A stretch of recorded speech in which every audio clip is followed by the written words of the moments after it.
share with you. And then eventually I'll play. But I just have a few things that I want to share with you first before we get started. First of all, I lived here from 1960 to 1974. My dad, who was Stephen Olmsted, was the school psychologist, which is now Park, but he was out for the district. And then he was also, my mother later on became a third grade teacher at Park Elementary School also. So, I have roots, and I was 6 months old when they moved here. And when I was 4 years old, I do remember doing story hour here, down in the basement. I mean, not the nice basement that you have, but it was a basement. Actually, I have fond memories of it. It was very full of lots of bookshelves and books. And Mrs. Levi was the person who ran the story hour, and she had lots of animals and things, and she was a very good reader for story hour. So I have very fond memories of story hour at that time. And I started violin here in Hutchinson when I was 5.5 years old. My dad took me to Northrop Auditorium to watch a concert that was sponsored by McPhail in the cities. And they had invited a person named Mr. Kendall, who was very big into the Suzuki movement in the USA. Dr. Suzuki was from Japan, and he was building a big process, and he had been introduced into the United States by Mr. Kendall, and Mr. Kendall wanted to promote what Dr. Suzuki was doing, which was teaching young children to play the violin. And so my dad took me to that concert, and I said, I want to do that after we got done, which is, again, my dad, a child psychologist, that's exactly what he was hoping would happen. So we came home, and he found a teacher. She was, who was willing to teach the Suzuki method to me, and her name was Ginny Alexander in Glencoe. And so she started me off at 5.5 years old with the Suzuki method, which is learning to play by ear, and then later on she introduced me to note reading and things like that. And I loved her dearly. She was one of my favorite violin teachers. But anyway, then my dad got a job in Fargo, North Dakota when I was 14 years old, and we moved to Moorhead. And it was a good thing because then I was able to study at Concordia College up in Moorhead, Minnesota for the violin. So I graduated from Moorhead High, and then Concordia College up in Moorhead, Minnesota, getting my BA degree in music education. So, with that, that's my background, that I do have ties here to the community, and actually then I came back marrying a farmer who farms 2 miles north of Cedar Mills. So then I came back and worked with violin and stuff like that. Excuse me. I mean, it looks very tempting. All right, now what I want to tell you about is this instrument. This is my grandmother's violin, and if you refer back to the back of your program, that's my grandmother at 10 years old playing this violin. So it's a very special, dear violin to me. However, it's not the one I started with, because it was a bit too big, and my dad wanted to play it. Well, the Suzuki method is the parents learn to play the instrument along with the little child. So my dad had this violin, and my mom and I had a smaller size violin. So anyway, then what happened was Dad kind of fell by the wayside with the violin, and the violin went into storage. And so it moved to Moorhead, Minnesota with my family, and then it moved to Duluth with my parents. Now, all this time, it had been in storage, and of course, I had completely forgotten about this instrument. It was nothing something to me. It was totally in storage and I never thought about it again. But then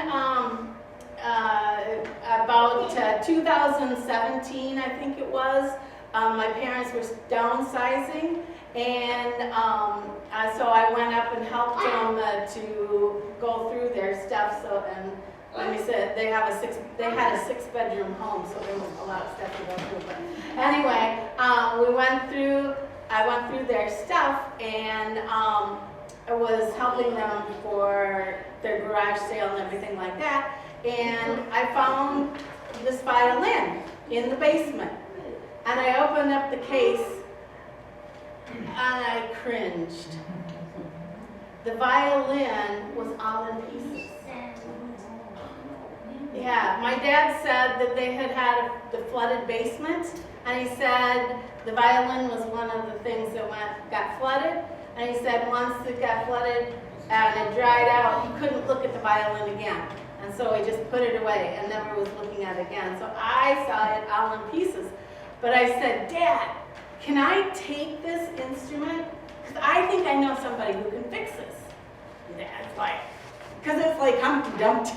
I mean, it looked that bad. It looked like Humpty Dumpty, right? You know? And I said, I think I know somebody who can fix it. So Dad said, sure, go ahead and take it. And so then I took it to John Johnson in St. Cloud, who is a violin dealer and musician himself, and he put it back together again. And the sound, I have loved the sound ever since, and Dad has allowed me to have the violin. This is not the bow that went with it. That got demolished and Dad threw it out. But anyway, this is the violin. So kind of in honor of Mother's Day, I'm sharing these stories with you that, you know, this is my grandmother's violin and that I'm probably playing for you today. And I hope you enjoy it as much as I do. Now, I know I'm talking a lot, but bear with me a minute. I want to share with you the program, the purpose of the program, thoughts behind the program. When I moved here, marrying this farmer husband, having all my life played the violin, I first got into public school music teaching, but I kept getting cut. I was in Grove City, then they paired with Atwater, and I was low on the totem pole, and I got cut. Then I went to Silver Lake. They paired with Glencoe. I got cut. And then I had an interview at Buffalo Lake. And I could see the writing on the wall. And so I decided, what did you go to Concordia College for in the first place? And I said, to be a violin teacher, to be an orchestra director. And so then I thought, well, I'm going to start one. And so then I opened up DeKinder Music Studio, and I taught many, many children to play the violin, the viola, cello, and piano for over 30 years. I'm still finishing up a couple of them right now. But I am in the process of retiring. But I have had about 300 students here in the area.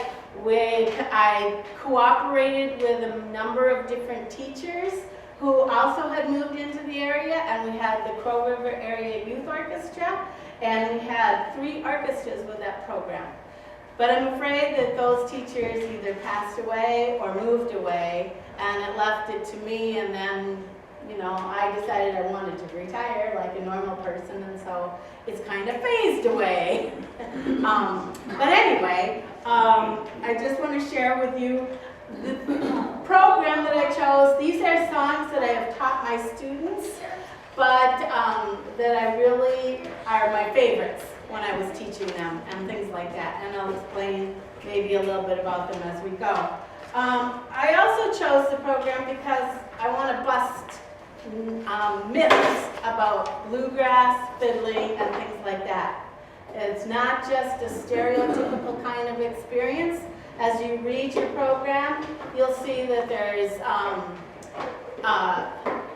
it's coming from different countries. They are classical composers that were borrowed from. There are also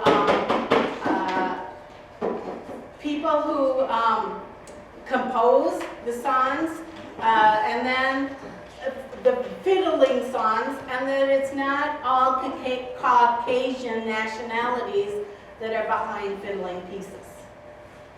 So I wanted to, like I said, kind of bust the myths that it is very generic within our community. And then I also wanted to provide the lyrics. Most of these songs are songs that were sung and people sang along with.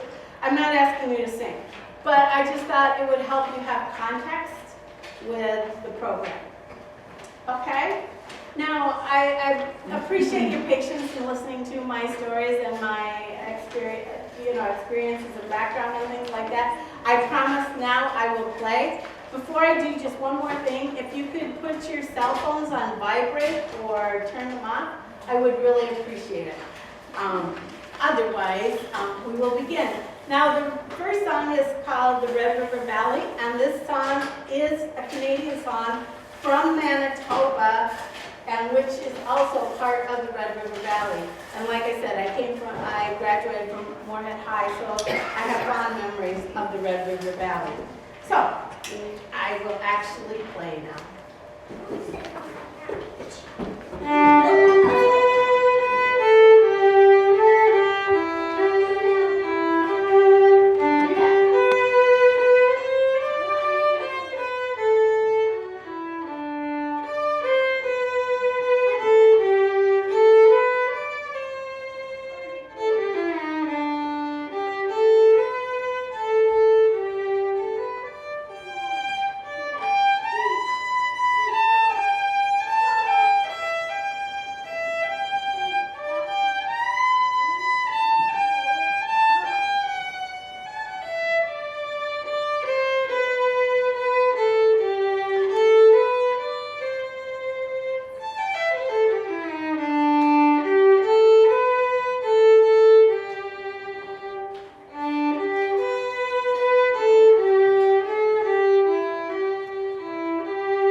Minnesota. A lot of my pieces too have Minnesota or Midwestern ties. Another myth I'd like to bust. It's not all Southern and it's not all Texas. Okay, Red Wing.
South Wind Waltz.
Where my two boys live. My oldest son, Ben, lives in Nashville, Tennessee, with his wife, Rachel, and my grandson, Orson. Hi, Orson. And then my other son, Marshall, lives in Eagle, Colorado, and he has a girlfriend there, Kirby. So anyway, this is kind of special to me because it combines their two areas that they live. But also, I do find this a very catchy tune.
think it has an interesting rhythm feel to it because of what I do with the bow.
The next song, anniversary song, is arranged by a local person, Jack Menig, who has Glencoe Community Strings. And I was a member of the Community Strings for a couple of years there. So again, this is another waltz I thought would be fun for you to listen to.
a gray eagle that I played. So that was Tennessee. Actually, the Tennessee gray eagle is actually written by, as you can see in your notes, somebody from the Ozarks. It really wasn't Tennessee. I'm not sure where you got Tennessee from, but that's the title. But anyway, this is Gray Eagle.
Now, if you read your notes about the next one, Over the Waves, is a waltz, but it was called it was recorded in St. Paul, it's called the Moonshiners Waltz also in Minnesota, but it was really an indigenous Mexican American who wrote the song. So, just again, thought you would like to be educated. All right, so this is probably a familiar melody, but again, it has two different names.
Yes, I included the words, and you know what the context is, but it's just a fun song.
No. Now, the next song is actually, all right, first of all, the author is Mark O'Connor, and he's a very famous fiddler. He really has put fiddling on the map for us, but he's also a composer, and he decided to go into composing for classical music, and so he wrote this string quartet, and this is one of the movements. And I feel it still kind of has a fiddling flair to it, but I also thought it was very appropriate for today. It's kind of like I was granted a rainy day because this is about rain clouds.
childhood story. In 1938, at 3 years old, she was brought to the Minnesota State Orphanage in Owatonna, Minnesota. We don't know why. But 6 weeks later, my adoptive grandparents picked her up there and brought her to their home. Before getting into the car, they presented my mom with a brand new doll for the drive to Minneapolis. For most of the ride, my mom sang this song, Rubber Dolly, those lyrics she knew by heart. As she sang it to her doll, and we don't know where she learned this. She has no recollection of her life before the orphanage. But so, like I said, this is in honor of my mother, and you have a picture of her in the back of your program at 3 years old when she was brought to one of my adoptive grandparents picked her up.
Program, you've learned that fiddling and bluegrass and everything is as diverse as our country is.